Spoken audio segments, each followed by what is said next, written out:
everyone, and it's a nice turnout, both of panelists and attendees, to the KSC 199 Faculty Student Scholarship Seminar for the spring. This is the 5th meeting, the 4th talk of 13 talks that we'll be doing this semester. All the students registered for this class have seen the Canvas syllabus. They know that the grade, a big part of the grade is attendance. We'll be checking that through the talk. They also know that there's a 25% reaction paper with a rubric and an assignment coming that I'll post to Canvas in the next week or two. Students and invited others are here as participants. They got regular Zoom presence, including active or muted microphones and cameras. You can talk and ask questions after. If the presenter has turned off the share and we're looking at galleries, we can see you and everyone else like you. The other people including people who registered via the link in the poster, are here as attendees. They can see the presentation, but they can't speak. If you're an attendee and you wish to ask a question, you can do that through the Q&A board, or one of the other hosts will make sure that the presenter sees and hears your questions. And we can also change you to participant, as you've heard, as we've been moving people around with a mic and camera if you desire. Tonight's presentation is by Dr. Jim Waller, and it features one of our colleagues from the School of Arts, Education, and Humanities.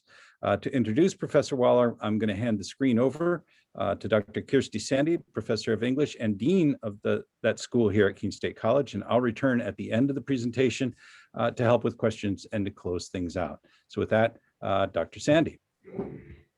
Thank you very much. I'm very thrilled to introduce Jim tonight. Dr. James Waller is an internationally renowned humanitarian, thought leader, scholar, and expert in the area of genocide prevention and awareness. We know him on campus as the first Cohen Professor of Holocaust and Genocide Studies, as the chair of the nation's only undergraduate Holocaust and Genocide Studies program, and as a professor whose courses are always popular with students. We also know him as the author of 6 books, including the forthcoming, and that's coming up very soon, I believe in April, A Troubled Sleep, Risk and Resilience in Contemporary Northern Ireland, to be published by Oxford University Press. Yes, that's right, April. Professor Waller's publications are too numerous to list here, but I would be remiss not to mention at least a few of them by name. His first book, Becoming Evil, How Ordinary People Commit Genocide and Mass Killing, which was published by Oxford in 2002, remains one of the most widely read and influential books on the subject of how ordinary people commit acts of extraordinary evil.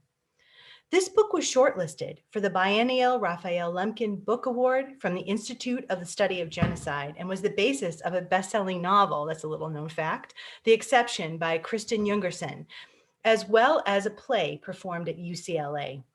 He has written more than 30 articles in peer-reviewed journals, contributed over 20 chapters in edited books, and is the co-editor of the recent book, Historical Dialogue and the Prevention of Mass Atrocities. For his scholarship, he was awarded in 2017 the first International Association of Genocide Scholars Engaged Scholarship Prize. In addition to his record of distinguished scholarship, Professor Waller is a policymaker, an educator of educators, and developer of training programs, and an award-winning humanitarian. As the director of academic programs for the Auschwitz Institute for the Prevention of Genocide and Mass Atrocities, he has developed curricula, created international seminars on violence prevention, and trained to date over 5,200 government officials and security personnel from more than 85 countries. Internationally, he has led genocide prevention training in Rwanda, Uganda, Tanzania, Argentina, Chile, Northern Ireland, as well as domestically. He has lectured at over 100 universities around the world and is regularly interviewed as a genocide prevention expert on PBS, CNN, National Geographic, and the New York Times. A program he developed focused on prejudice and racism titled Prejudice Across America was named by President Clinton's Initiative on Race as one of America's promising practices for racial reconciliation. Professor Waller may well be the only Keene State professor, as far as I know, to have his own day named after him. It's true. December 11th, 2016 was proclaimed by Charles Rangel, U.S. Representative for New York's 13th Congressional District, as a day in honor of Jim Waller, in recognition of his international work in genocide prevention. There is so much more that I could add, but I do want to give Professor Waller the chance to speak to you. After all, he's why you're here.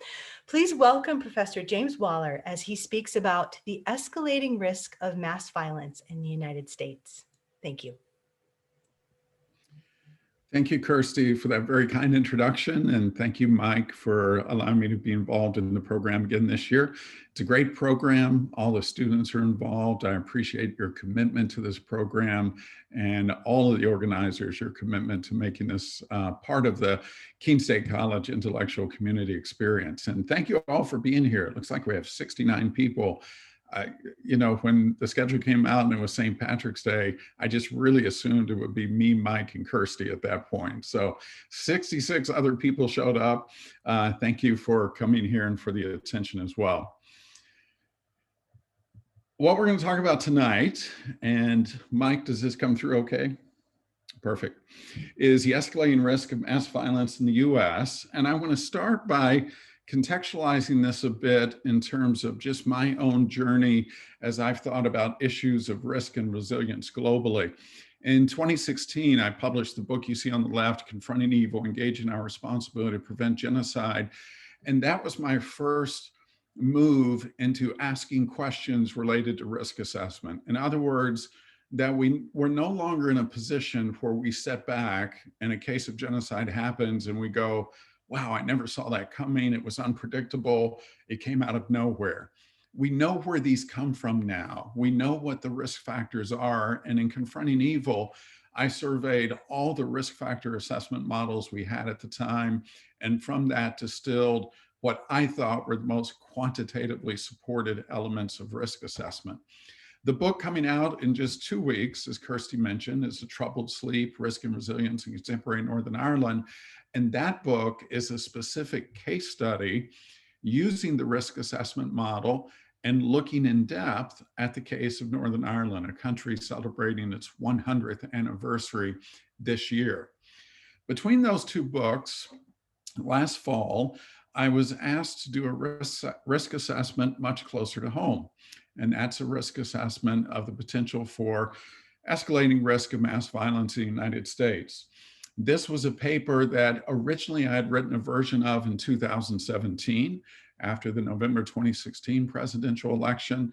I was asked to do an update of it in early November 2020 to be published before the presidential election. And I did this paper. It was commissioned by the Stanley Center for Peace and Security, international NGO based in Iowa. And in the paper, I surveyed the possible risk of mass violence in the US. And again, the paper was published before the election. So there was some guessing about which direction the election might go. But in the paper, I essentially predicted that the period, regardless of how the election went, that the period between the day of the election and inauguration, that the US was at a very high risk of an episode of mass violence happening in that period. And as we know, on January 6th, unfortunately, that prediction did come true with the episode of mass violence we saw at the US Capitol on that day. So what I want to take us through tonight is a little bit of how I assess this risk, what I'm looking at when I do risk assessments. And again, I've done one for Northern Ireland, the upcoming book. I did the one for the US. I probably have done risk assessments for close to a dozen other countries around the world over the years. And when I do risk assessments, what is it I'm looking at in assessing risk, governance, conflict history, economic conditions, social fragmentation, and apply that to what we're looking at here in the US, and then conclude with a question of, what does this say about us? What does this say about us presently? What does this say about the US for the future as well? And I think when we think of risk assessment, we can think of it in terms of these two competing metaphors. On the left, you see the black swan, a creature incredibly unusual in nature, You see it, it's unpredictable, you didn't see it coming, it stands out for its uniqueness. And for many years, when we thought about trying to assess the risk of mass violence and mass atrocity like genocide, the best metaphor was black swan, because people, and I've heard policymakers still repeat it now, we didn't see it coming. It's completely unpredictable. There were no warning signs for this episode of mass violence. And that could have been a defensible position 15, 20 years ago. But the past 2 decades, we've seen an explosion of research on risk issues related to mass violence and mass atrocities. And so I think the gray rhino is a much better metaphor. We see it coming. We know what to look for. We know what the risk factors are, and we can anticipate ahead of time. It's the rhino that we see right in front of us that we know is coming our direction. Another way to think about risk assessment in this regard is to think about it as this bonfire that you see from Northern Ireland. Every year, July 11th, bonfires are lit across Northern Ireland by Protestant and Loyalist communities in commemoration of a battle that took place in 1690. They build these bonfires for months ahead of time. You see one of these stacked here. This is several stories high. And when we think of risk assessment, we can think about it like a stack of wood, that every country in the world is at risk of political violence, mass atrocities, but we differ in the degree of risk we're at in a given country. So when I'm looking at risk assessment, I'm really asking the question, how much wood is stacked? If risk factors are like pieces of wood, how much wood do we have stacked in a given country? And the more wood we have stacked, the more that country is at risk. And what we're concerned about is, what are the things that throw gasoline on that stack of wood? What are the accelerants? I think you could argue that President Trump's administration was an accelerant on the risk factors that existed long before he came into office. And then we really worry about the triggers. What's the match that can be struck to light this wood on fire? And what you see in Northern Ireland is, when that match is struck, these are huge bonfires that go up and disfigure and deface the landscape of Northern Ireland on the night of the 11th. So what I've looked at is, as I said earlier, what are all the models we have about risk assessment, and what do we have the most evidence for as risk factors? What I was prone to in this research were two things. I was wanting to privilege risk factors that had the greatest quantitative evidence. So sometimes people will say, I think so-and-so is a risk factor for mass violence, but really all they have is anecdotal evidence at best for it. I was looking for things that had a degree of quantitative support, because then we could measure some of those quantitative and quantifiable variables to try and get some better handle on how much a country was at risk. And the second thing I tended to privilege in the research was, I was looking for structural and systemic factors, deep-seated factors of risk. I'm less interested in the flyby risk things that come up here and there, like a pandemic, which is a risk factor. And I'm more interested in, what are the deep-seated structural things that make a pandemic like we're living through so destructive, because we didn't have the infrastructure ready and necessary to respond to it. And when I do that work, I came up with these 4 categories of risk: risk related to governance, to memory, to economic conditions, and to social fragmentation. So let's look at each of those 4, again, from the lens predominantly of the US. In issues related to governance, here we're looking at things like the type of regime, to what degree the state is seen as legitimate by its citizens, how strong or weak are state structures. Does the state and its governance system have a lot of identity-based polar factionalism? Identity could be racial, ethnic, religious, tribal, political identity.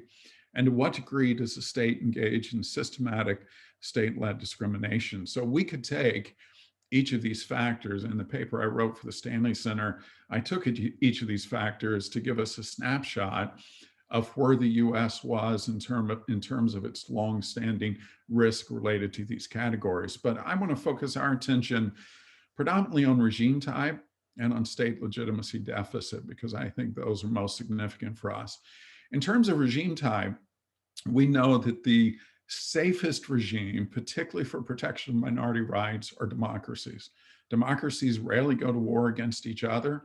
Full functioning, mature democracies are some of the most stable political systems we know historically. We've had great interest in this over the recent years because, as you see here, with the fall of the Berlin Wall in 1989, it ushered in an incredible period of democratization. I was teaching in Berlin from 1989 to 1990, and I'm just going to leave that there. I was teaching in Berlin, the wall came down. If you want to make a connection, you can make a connection. But I was there, the wall came down, and for the next roughly 20 years, we saw this rush towards democratization worldwide as the Cold War ended, with country after country after country becoming more democratic, trying to seed democratic institutions. They weren't always perfect, and democracy is a hard thing to pull off, but there were clear movements toward democracy. Unfortunately, about 10 to 15 years ago, we saw that trend reverse. And once it went in reverse and we saw the decline of democracy worldwide, it has continued to go in reverse, really at a greater pace than we saw it increase after the fall of the Berlin Wall. Here, for instance, from Freedom House, you see last year that 40 of the 41 established democracies in the world, 25 of them suffered overall declines. That when we talk about declines of democracy, we're talking about things like functioning of government, freedom of expression and belief, the rule of law, that most of the world's democracies took significant steps back in those things. And you see here in the graphic, the US was there, the Great Britain, Hungary, Israel, Poland, Thailand, China, India, Russia.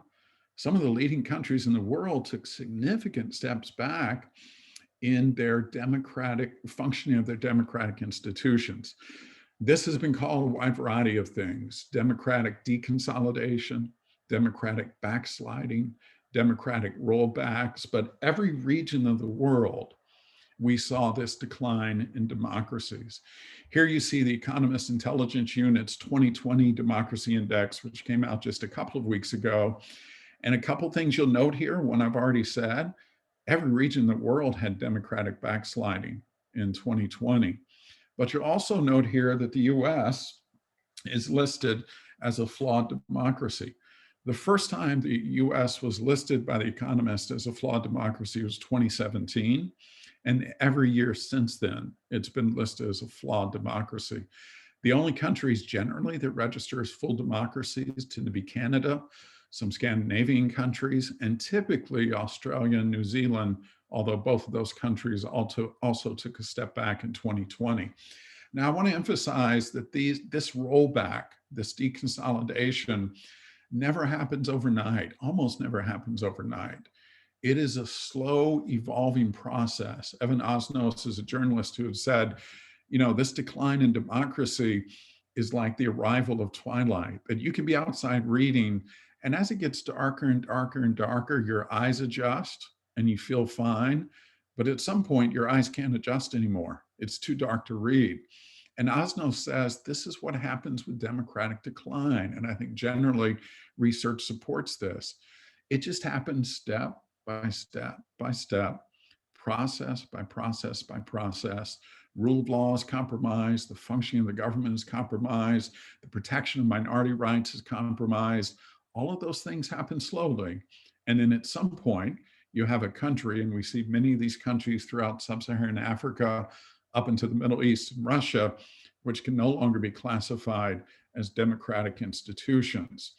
Certainly, we've seen this in the US, and one of the difficulties with the decline of democracy is that it carries with it an increase in questions about the legitimacy of the state and the legitimacy of state actors. So two things I want you to note from this graphic from the Eurasia group. If you look on the right-hand side, you see the large percentage of people who still believe that President Biden didn't win the election, who believe that former President Trump was cheated out of the election. This was at its heart one of the reasons, one of the triggers for the Capitol riots on January 6th. These percentages haven't decreased since then. People are siloed, and if they believe the election was stolen, they continue to believe the election is stolen. We haven't seen much transition in that polling. So what that means is that the government currently in power in Washington, D.C. is viewed by a large portion of our population as illegitimate, that the state has no legitimacy, the government has no legitimacy, government actors have no legitimacy. But I also want you to notice from this graph that this is not a recent phenomenon. These questions of how much confidence US citizens have in the presidency.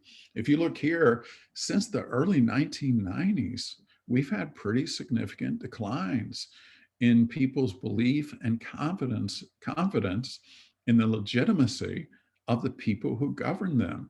You see, it's been below 50% most every year we've studied it since 1991. So I think this is one of the themes and one of the things I always want to be clear about when I'm speaking about risk assessment in the US is we tend to isolate it on the Trump administration, the former president's administration, as if no risk existed before that administration. Every risk factor we're going to talk about tonight existed long before the Trump administration. Did they exacerbate the risk? Did the Trump administration accelerate the risk? Absolutely so, in some very significant and destructive ways. But the risk was there long before. And simply because President Biden comes into office now and is in office, that doesn't remove the risk factors. All of those things are still there. All of these structural systemic concerns that had us concerned 2 months ago are still there today as well. So in the paper, I argued that the guardrails built into America's constitutional democracy have eroded and been degraded, not simply because of the Trump administration, but it's happened over years. Again, accelerated incredibly under the Trump administration, but that erosion and that degradation have been there for quite some time. Both sides of the political divide had a resultant sustained anger, and really what's of concern for us in terms of risk, a disintegration of trust and faith in US democratic institutions. And that, again, has not bounced back magically since the inauguration. If anything, that sense of loss of trust and faith has only deepened, certainly among a large portion of the American population. So had we seen, and this is one of the things I kept pushing myself to do over the years, is to say, if we had seen this type of pattern in any other country, Latin American country, Eastern European country, African country, the risk would have been clear. We would have looked at that country and said, there's instability, there's volatility. We don't tend to see it in the places we live because I think we always overestimate resilience and underestimate the risk. The second factor I looked at has to do with conflict history. And here what I'm focusing on is every country in the world has a history of conflict. How is that history remembered? How is it taught? How is it processed? How is it understood? What role does the past have in a country's present? That's basically the question I'm looking at here. What's the history of identity-related tensions? Have there been prior genocides or politicides? Is there past cultural trauma that has worked its way into the identity of a group of people? What Native Americans would call soul wounds, that their trauma has run so deeply from colonization and destruction in this country that it's been a wound to the soul, a collective soul that is difficult to recover from. Is there a legacy of vengeance or group grievance? Is there a record of serious violations of international human rights and laws? Now, these issues about how history is remembered, taught, processed, understood, they're even more important today because we have so many more ways to shape memory and to shape this history. And I think we have had deep concern about the digital shaping of memory, that we have so many more people today who have access to so much more technology and so many more networks that can shape memory, can shape history for their own particular narrative, for their own particular agenda. In 2019, the Oxford Internet Institute published a report where they said social media, which when it came about, and some of us are old enough to remember this, when social media began its explosion, it was inclusive, it was democratic, it was a force for freedom, it was a democratization of access and all these wonderful things, which it can be. But it also has had a role in amplifying disinformation and inciting violence, and again, lowering levels of trust in media and democratic institutions. And so what we have to come to grips with when we think about things like Facebook and other forms of social media is, what does freedom of speech mean for us in the US? Is it an absolute right that anyone can say anything they want to and they can have that amplified through social media? Or is freedom of speech a qualified right? That there are qualifications we place around freedom of speech. Americans don't like to think of freedom of speech as a qualified right. But I think on January 6th, we've seen the manifestation of what happens when we treat freedom of speech as an absolute right, and we give people platforms to amplify whatever it is they would like to say under the notion of freedom of speech. So when I looked at issues of memory risk in the US, I do think there were significant issues related to the ways that we as a country have been purposefully blind to the tensions, violence, trauma, grievances, and egregious violations of the past and its impact on the present. We are a country founded on the twin evils of the extermination of one people, the indigenous people that were here before colonizers came, and the land we took from that extermination, and the enslavement of another people that we imported for the purpose of economic development.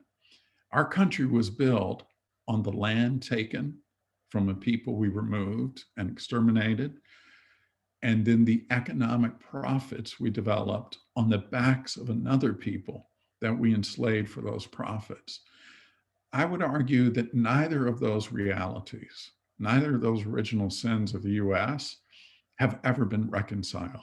Reparations have not been made. Apologies have been shallow and hollow. When I teach about the Native American genocide in my Intro to Holocaust and Genocide Studies course, 95% of the students every semester say, never heard about this in high school, never studied it.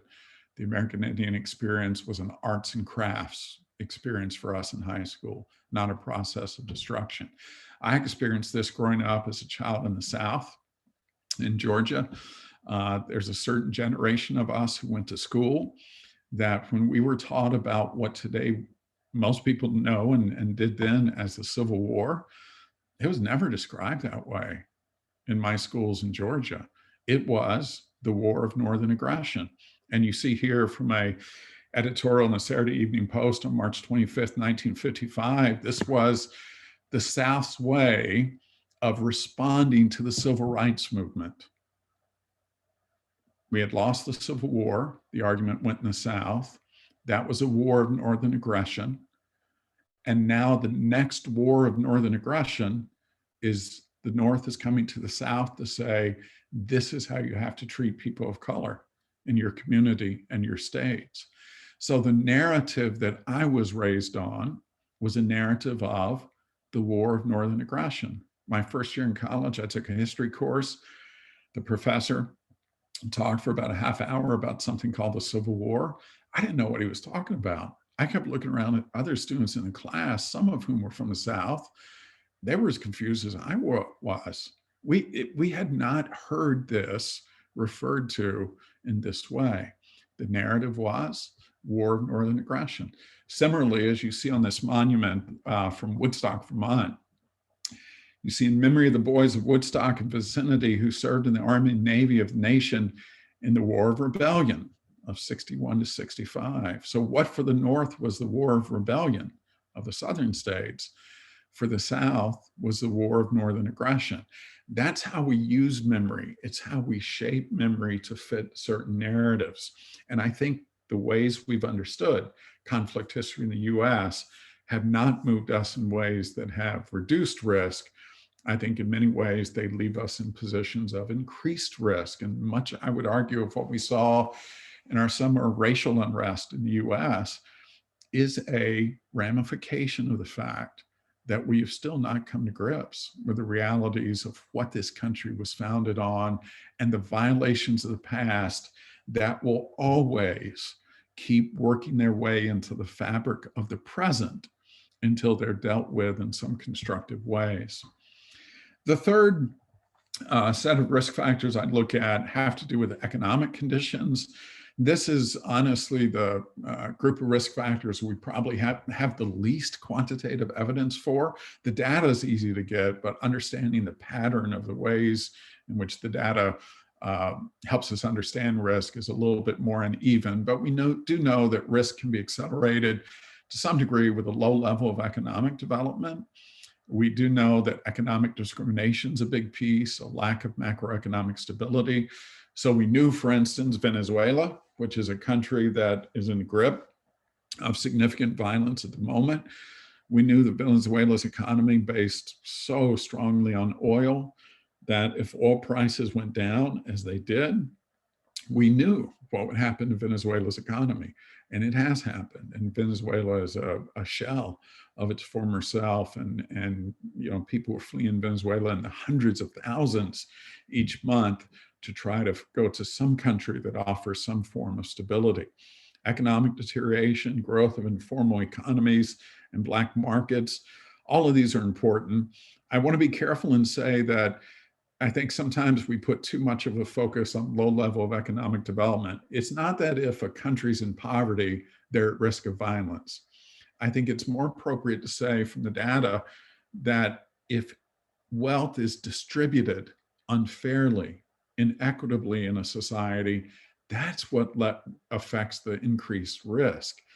I found it interesting because when I wrote the paper before the election, I heard from some political scientist, and I expected this, who said, you know, the risk of violence is not significant following the election because America is a country with strong economic development, and countries with strong economic development don't engage in political violence.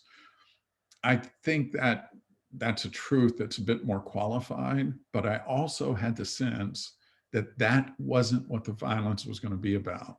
It wasn't going to be about economic issues. It was going to be about other issues related to identity and privileges that go with identity. We have had increasing concerns about issues of economy and its impact because of COVID. And the global implications, economists tell me the global implications of COVID-19, we won't know for probably a decade how exactly devastating this has been globally. We know that it's led to recessions and depressions around the world. We know that those recessions and depressions have not been distributed equally.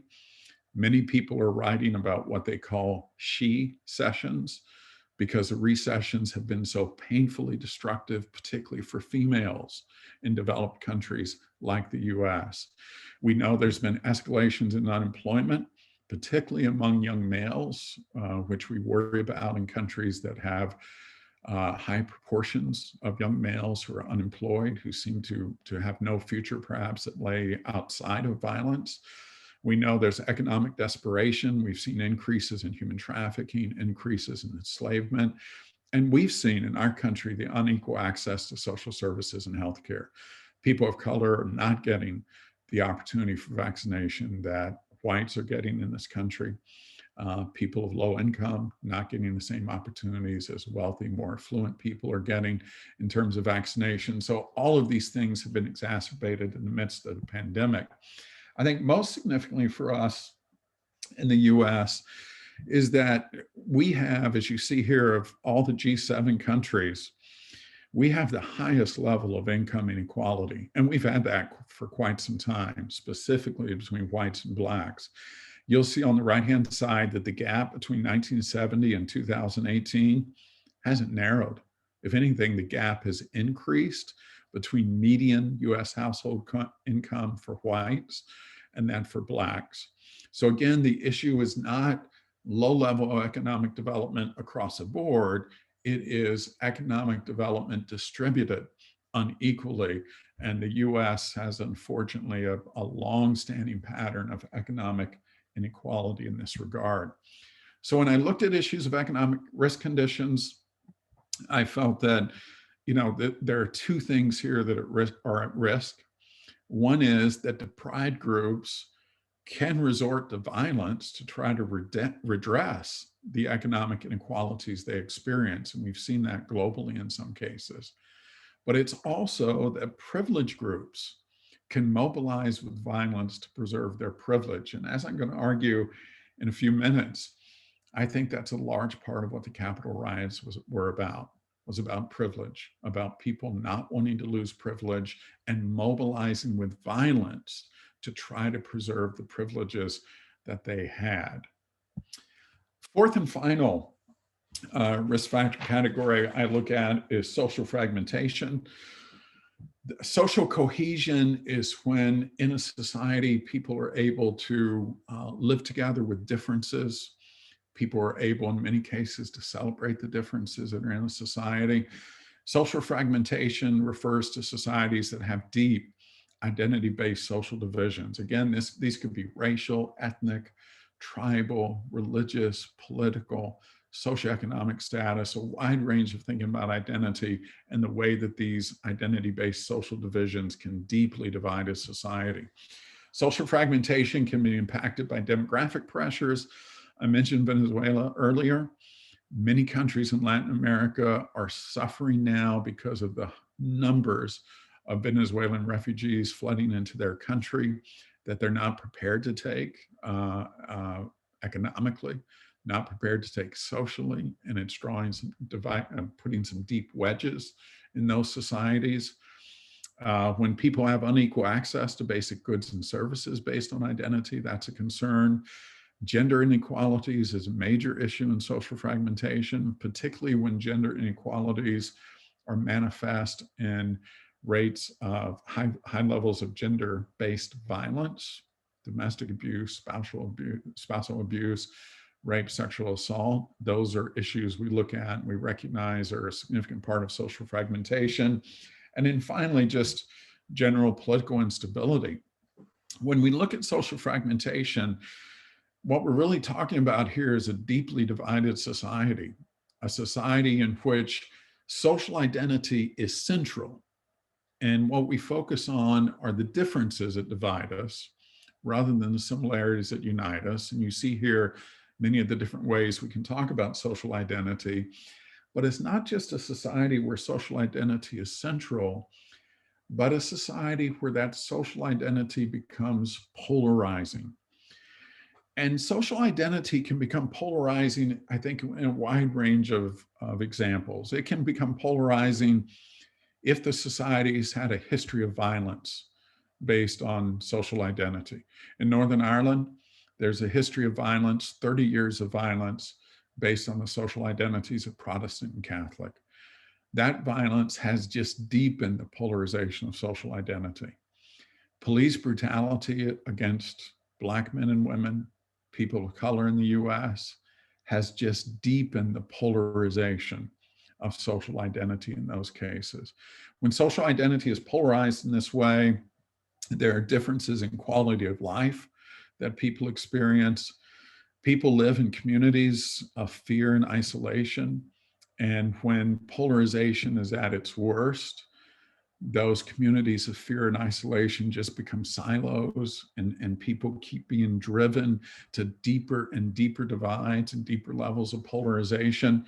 I've been asked often about Facebook, for instance, in social media, and its impact on January 6th. For me, the most destructive thing about Facebook is that it's algorithms driven by profitability that simply keep driving you to people who think like you. I mean, that's the heart of it.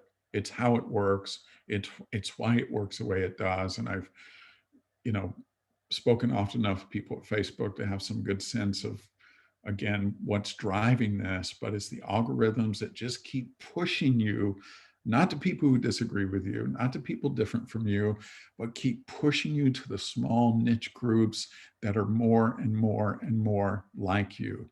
And that silo development leads to, I think, these communities of fear and isolation that can lead to majority and minority conflict. Some of you saw this. This just came out in the New York Times today. And I thought it was a fascinating piece, because the piece was saying we are used to thinking of the US in terms of red states and blue states, red states being Republican, blue states being Democrat.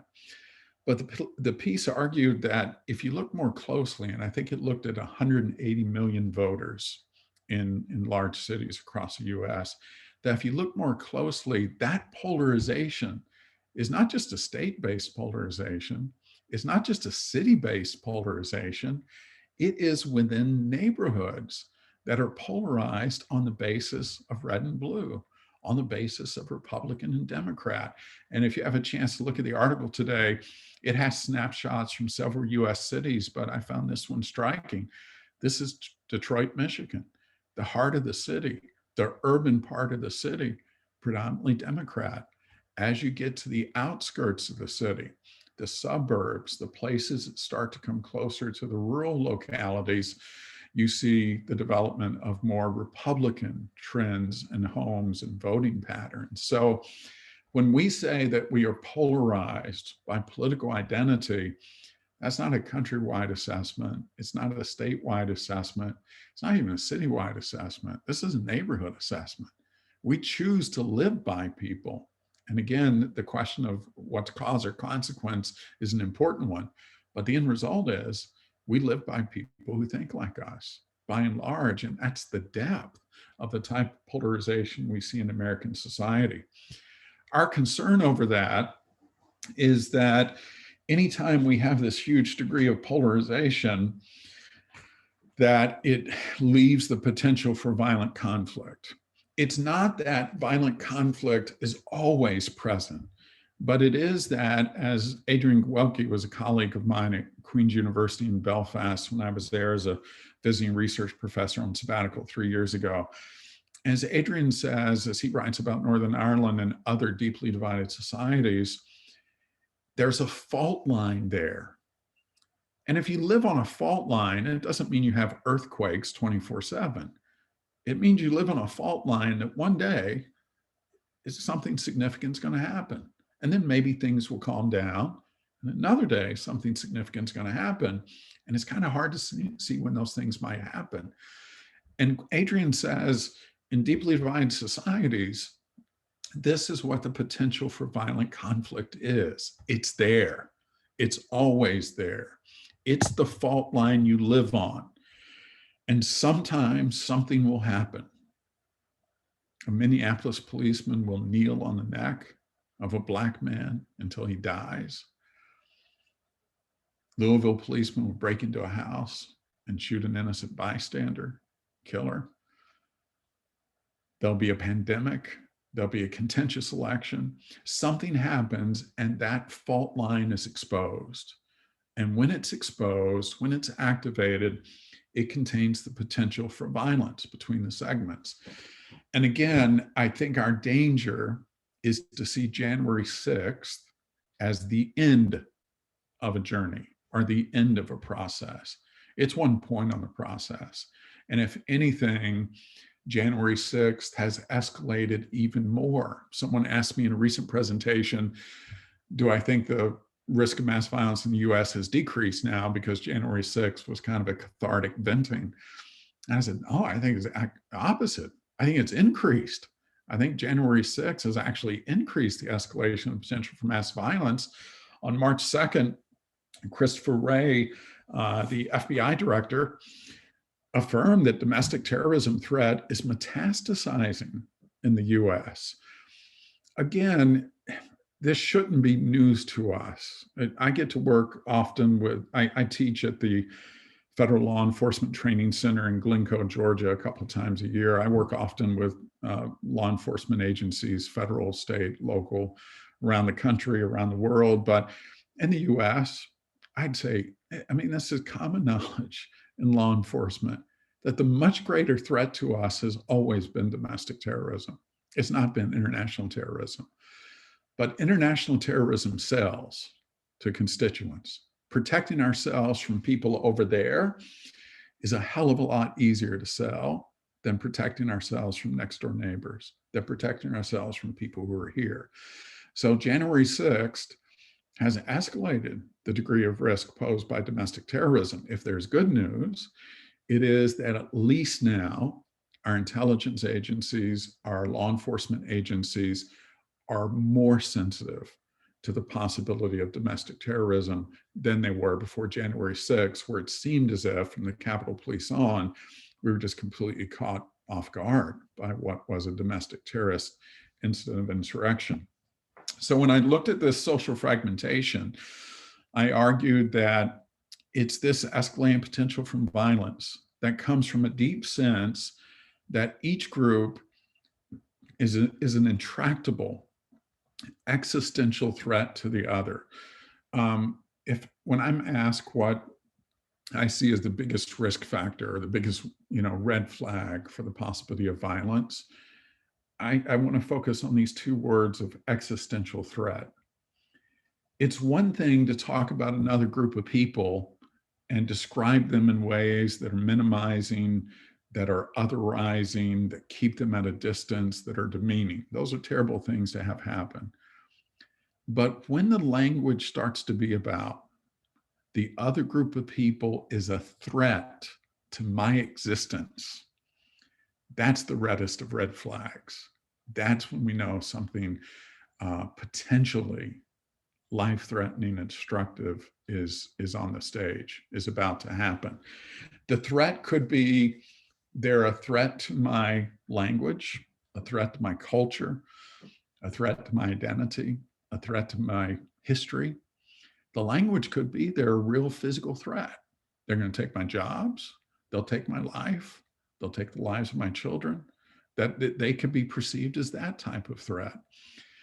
When we start hearing language about the other as a threat to our existence, that's the flesh and blood consequence of living in a deeply divided society, because it's depicted as a zero-sum game, that if the other advances, then obviously I have to retreat. If the other goes forward, obviously I have to go backwards. There's a recent book that's just come out that I think is brilliant. And I'm blanking, of course, completely on the title and author, but she argues in the book that whites have never realized the consequences of racism for themselves. They focus so much on making sure the other doesn't gain that whites have never realized how much they've lost because they've treated this as a zero-sum game. I think of January 6th, I think of it as the threat was a threat to privilege. The threat was a threat to white privilege. The threat was a threat to Christian privilege. And we had white Christian nationalists come to our capital, engage in insurrectionist activity because they saw their privileges of being white, their privileges of being Christian under threat. Taylor Branch is a civil rights historian who I enjoy his work. And Taylor Branch has said that the challenge of the civil rights movement is that it said to white people, you're going to have to choose whiteness or democracy. And it said to Christian people, you're going to have to choose Christianity or democracy. And the question was, you're going to have to choose the privileges you have unearned because of race and because of religion, or are you going to have to choose democracy? You're going to have to choose opening up those privileges to other people.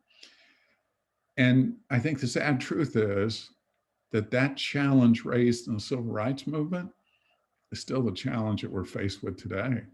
Are we choosing privilege or democracy?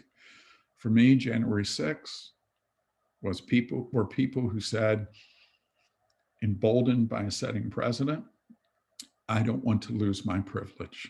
That goes with my racial identity, that goes with my religious identity. They're trying to take it away. They're a threat to the existence of my privilege. And I think that's where the violence came from.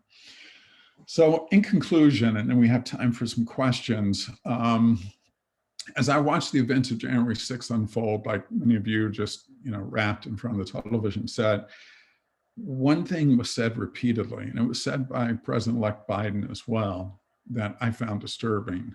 And the repeated phrase was, this is not who we are. This is not who we are. And I don't think anything could be further from the truth. I think what we saw on January 6th is exactly who we are. Now, it may not be who we aspire to be.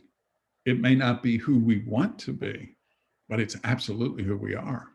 It's a manifestation of who we are and who we've become. And again, if we had seen these trends anywhere else in the world, any other country in the world, people would have been rushing to the alerts to say, you've got to look at country X, look at the governance, look at conflict history, look at their economy, look at their social fragmentation. They're volatile, they're on edge. We were those countries. But we had this fear that to say something might make us sound alarmist. But the cold reality, as I argued, is that we're not a failed or failing state. We can do our basic state functions, but we're a fragile state. We're a flailing state. We're closer to breakdown than we are breakthrough. And one of the things we know from research on political violence is once it happens in a country, it's easier for it to happen again. So January 6th was not a cathartic venting, and now we're over. January 6th was a door that was opened of political violence, and that door hasn't closed, and it's not going to close anytime soon. Now, I realize all of this sounds rather pessimistic, and I appreciate and understand that, but I'm challenged often from this quote from James Baldwin, who says, not everything that is faced can be changed, but nothing can be changed until it is faced. The first step to solving a problem is admitting that there is one. And I think for too long, the US has not admitted that it has a problem. And again, we talked here tonight about problems that go back decades, problems that go back to the founding of our country, even before the founding of our country. We've never admitted those problems. And so I think in many ways, January 6th happened here precisely because we could not believe it could happen here, or we would not believe it could happen here. But I think the challenge for us tonight is nothing about this can be changed until we face the depth of the problem, until we admit that there is a problem. And then we can start thinking creatively together about how we rebuild structures and systems in ways that are more resilient and less of risk. So I wanted to make sure we had about 15 minutes for questions and discussion. So I'll stop the share now. And Mike, I'll turn it over to you. Do you moderate this, or do you want me to? Generally, yes. I mean, you can jump right into. I just want to make sure that the presenter. Oh, by the way, that was a terrific talk, and really, really illuminating, and just as I expected. And one of the worst things about Zoom, all right, I'm hearing some, is that you're not hearing 75 people applauding right now before we get to the questions, but they are. And having said that, I've got a couple of questions that I see. One's in the chat that maybe you can see, Jim. Let's see, it's a long one from Marie. Talking about white people are privileged at this time seems odd, as it's a term often applied to people in rural America in relation to Trump, which has been seen life expectancy fall. My fear is that using the term justifies ignoring the concerns of the people in rural America, but I'd be interested in hearing more about why the term can be helpful. Did that make sense when I summarized it? No, I think so. Yeah, I looked at it. No, thanks, Marie, for the question. I do think you're right in pointing out that the rural-urban divide is a real one, and it's an important one for us to address. And for people in rural settings who are white, they may not feel like white privilege applies to them at all. But I also think that part of what we've seen from the data and we've seen from interviews and social media postings over the recent years has been that white people in rural settings, working class, economically disadvantaged, have to some degree a feeling that whiteness is all they have left, that that's the only privilege that remains. And again, maybe it hasn't translated into dollars and cents and opportunities the way it has for other white people, but there still is a sense, I think, among rural working class and urban working class whites that this privilege is the last thing we have and that this can't be lost. So I think you're right that we need to be careful about not painting white privilege as a broad brush stroke, which means all white people are rich and affluent and so on. But in terms of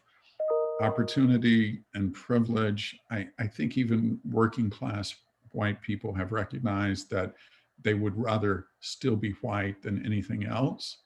And if whatever small privileges that might mean for them in dollars and cents are taken away, that in itself still remains a significant threat. Thank you. I'm going to go, Sander, you've got a question. You got your hand raised and your mic on, so you want to jump in? Can you hear me okay? Yep. Yep. Thank you very much. That was a wonderful talk. I think it was very important. I did a quick search while you were talking on the free speech issue. And what I came up with is that the current Supreme Court decision is Brandenburg versus Ohio, 1969, that holds that the only speech that can be prohibited is speech that is inciting or producing imminent lawless action and is likely to incite or produce such action.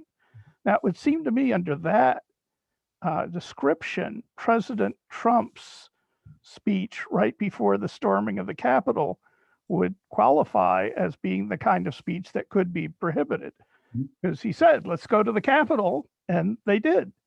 So I think that the law already deals with that kind of speech. On the other hand, it seemed like perhaps you were expressing concern about hateful speech on social media, and I'm not so sure that would work. Are you suggesting that we change the law on freedom of speech, or? I don't know, Sander, if it's necessarily a change in the law, but I would argue for an equal application. I mean, I think you're exactly right. What Trump said on the day of the Capitol riots was speech that directly incited the violence.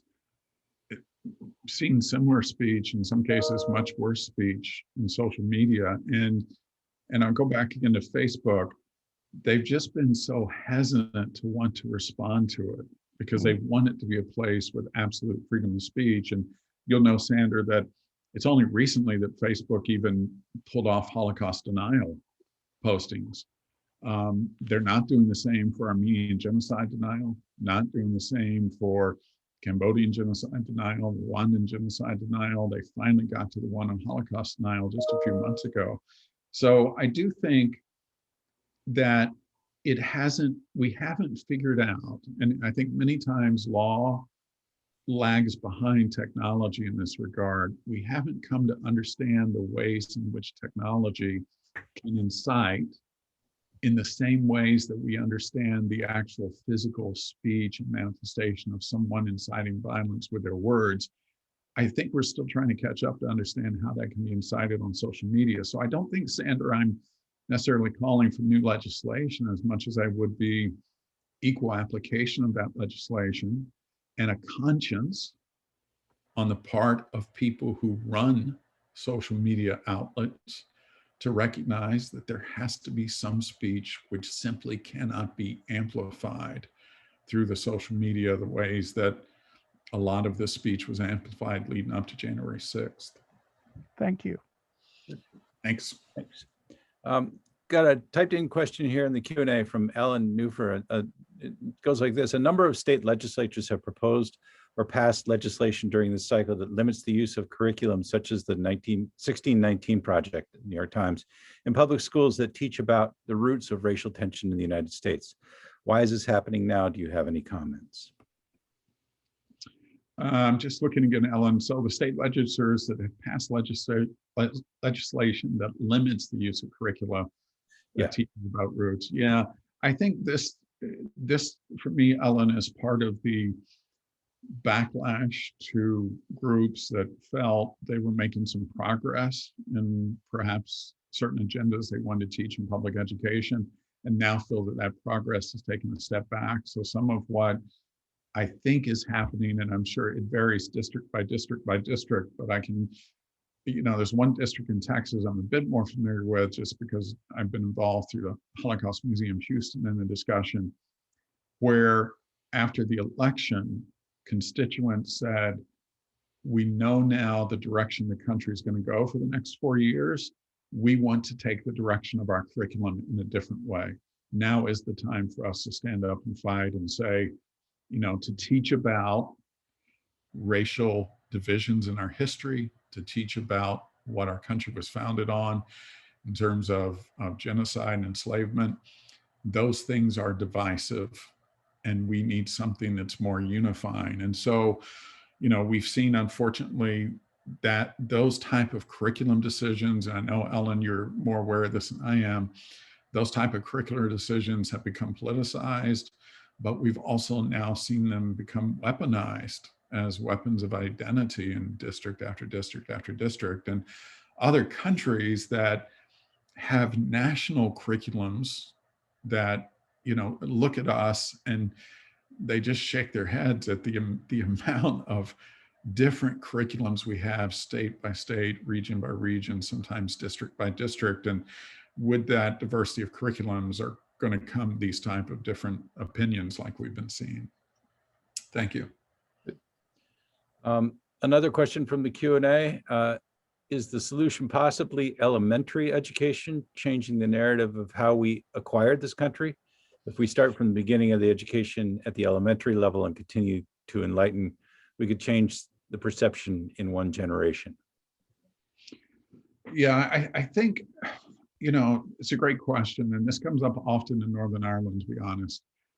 Sometimes we put all of our eggs in the basket of education, and we put all the onus on education to fix something without the recognition that children spend most of their time outside of a classroom. Some in church, most of the time with family, other social settings, on social media. So I think we have to be cautious about saying that education can be the sure and absolute fix for this. I don't know at what age, and we deal with this in Holocaust and Genocide Studies all the time, what age is it pedagogically appropriate and developmentally appropriate to start to raise some of these painful truths. But I do know, and I was very appreciative of this several years ago when the UN advisor on human rights, Zed al-Hussein, said, human rights education has to begin at the earliest levels of education. So if it is not, if we can make the argument that the truths that we've discussed some tonight about the founding of our country maybe aren't truths you start with in second, third, fourth, fifth grade or whatever, those are arguments we can have. But I think the central perception that the teaching of what human rights are, what civil rights are, how important human rights are to people, regardless of identity, just because they're human, there is not an age too early to start that teaching. And the US lags behind this. Oddly enough, we portray ourselves as human rights leaders around the world, but the best educational curriculum on human rights instruction seldom come from the US. They're coming from Africa, coming from European countries, some Latin American countries like Argentina. So we lag behind that type of educational instruction, which I think would be far less controversial in many ways. Thanks, Jim. A question from the chat, Jamie Landau's referred to it.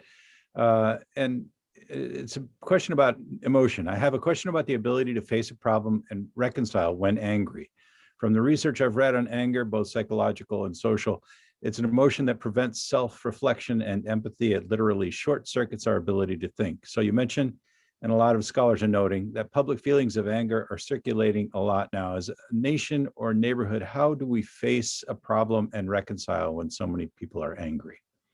Well, it's a great question, Jamie. That's why we miss having you here. But that is a, something like anger is a static issue. And we see this interpersonally, and I think Jamie's spot on in pointing out that we're seeing it at an intergroup level as well, that anger can cause such a static to it that it makes it difficult to have any type of reasoned debate, any type of reasoned discussion, any notion of moving toward reconciliation. So I think, when I give this presentation, I always feel like I hope people leave here and just want to live in another country. I mean, I think we have great possibilities here, but I'm not going to say it's an easy fix. There's a mountain of hard work to be done here, and it's a long process. It's not necessarily a journey with an endpoint as much as it is just a long process. And I do think it's astute, as Jamie said, to recognize it right now in that process. We could be at a point of such deep-seated anger that it's hard to see through it. It's hard to see past it. But we do know the time will come when we can start to work through that. And we do know that that can be a bit of a cyclical thing. But I think the mistake would be heading into discussions of reconciliation or healing, however you want to define it, without taking the time to acknowledge the anger.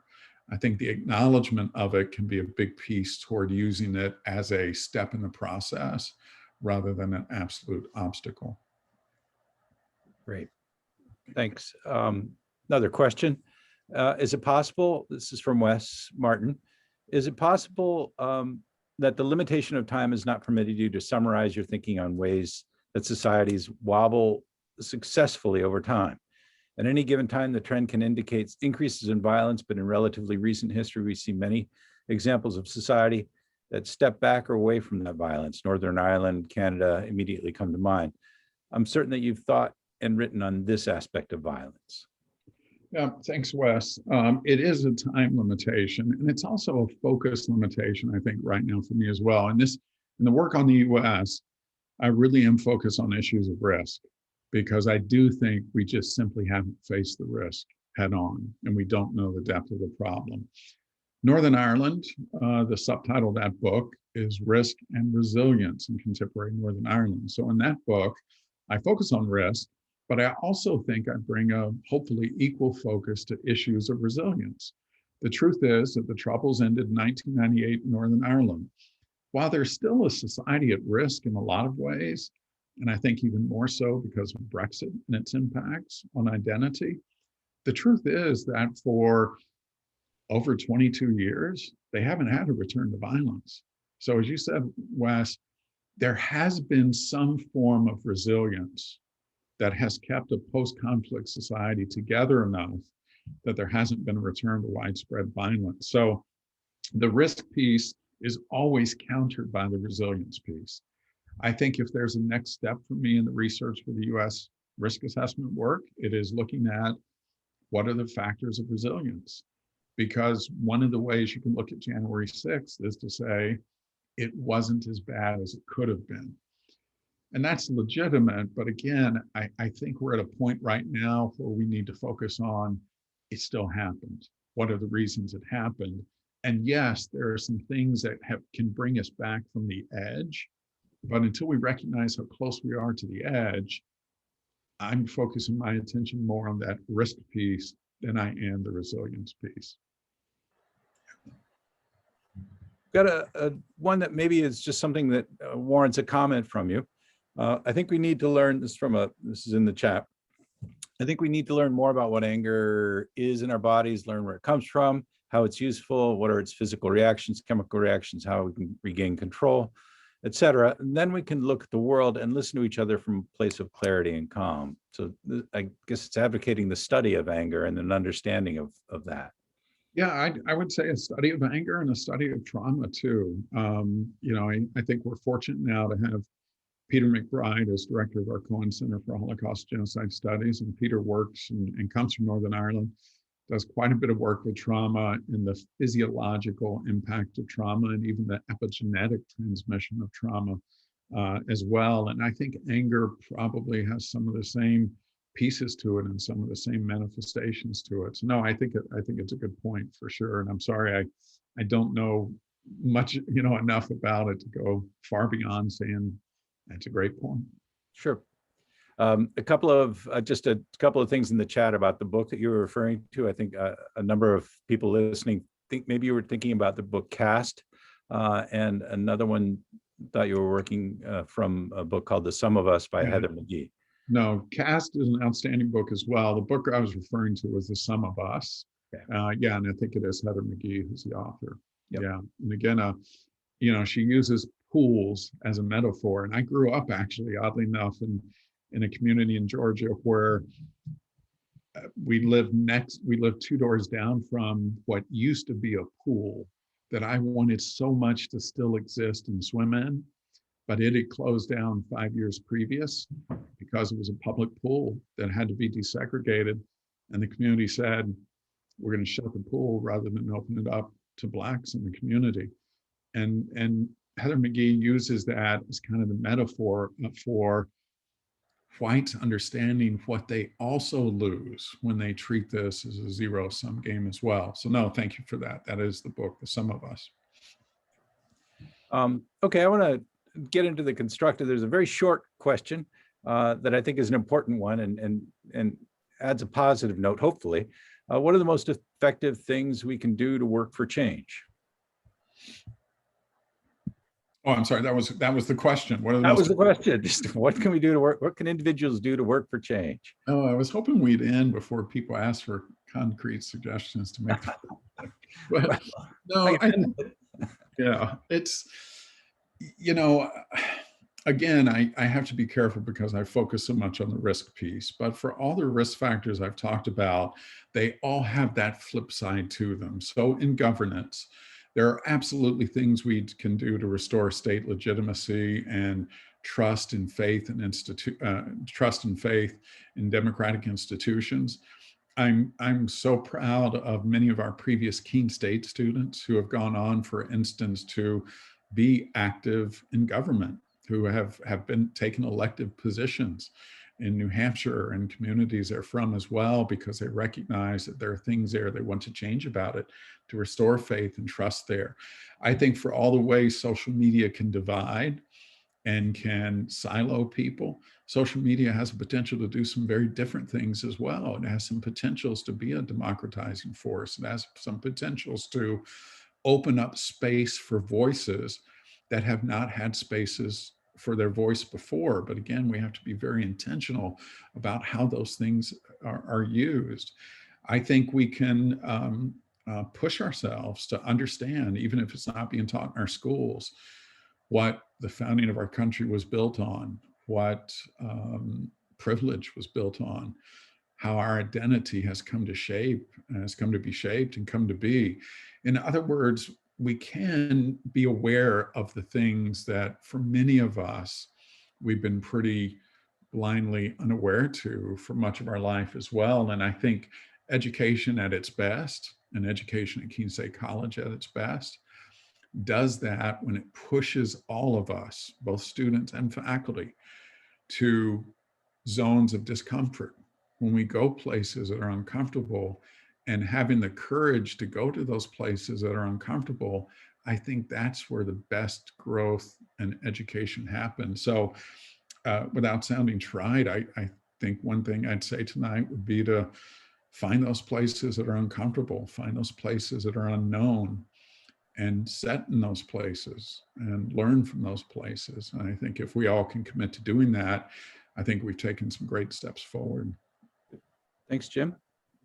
And I have one question that I guess I missed. Levi, you had your hand up, And if you still have a question, I'd like to welcome you to ask the question. Maybe get last word. It was a little more time sensitive. It was kind of following up to Wes Martin's comment, but I guess I'll ask it still if you're willing to answer.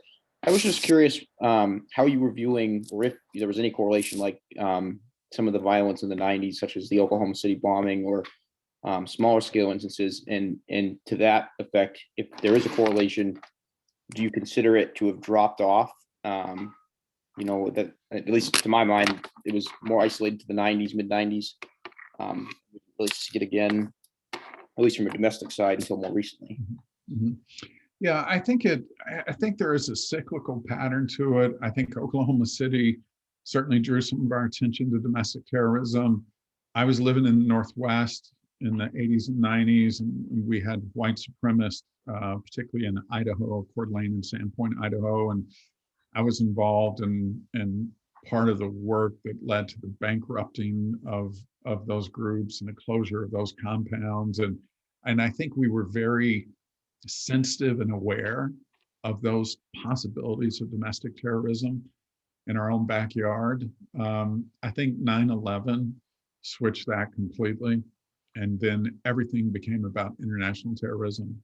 Everything became about protecting ourselves from those people over there who are coming to get us. And then those people here who look like those people over there, those were the people we're interested in protecting ourselves from. And I think domestic terrorism went almost literally underground for a period of time. But again, people in federal law enforcement I've spoken with about this, they know it's that fault line. It's always been there. And they know that that's been the greatest threat to us. But again, for policymakers, it was so much easier to sell the threat of international terrorism. So I think it's been cyclical in its manifestation, Levi, but I think the threat from domestic terrorism has stayed there throughout all those years. Thank you. Thank you. Well, it is 20 after, and I think I want to bring it to a wrap. I want to thank Jim for giving a talk on St. Patrick's Day. I also anticipated the audience that he was suggesting at the start, and I'm really super pleased to see so many people here and so many students. And, you know, we want to let you go to responsibly and with social distance and all of the right precautions, enjoy the evening. So with that, I guess I'd like to take one more opportunity to thank Professor Waller and tell you that I've got some questions that I'm going to reach out to you and talk to you about sometime too. But thank you and good night, everyone. We'll see you next week. Thank you.